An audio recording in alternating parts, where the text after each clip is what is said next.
איזה דירות ראיתי? לא, אתה לא מבין, לפני שבועיים הייתי בפלורנטין. דירת סתם, 22... כן, השוק במצב מטורף. ועוד דירות, 51 מטר, ב4.5. לחיים. גם ממך נפרדו? מי זאת עם הטעם המנומר? כנראה שכחה את זה כאן. שכחה? כן. בטח. נפרדנו לפני חודשיים ולא שמתי לב שזה פה.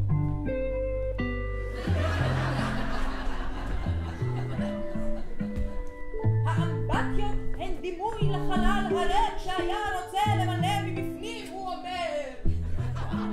איזה משפט. גם לך?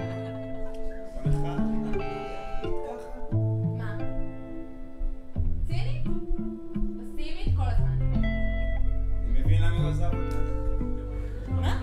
לא. אני התקשרתי למטפל וביקשתי ממנו שישכנע אותה להיפרד.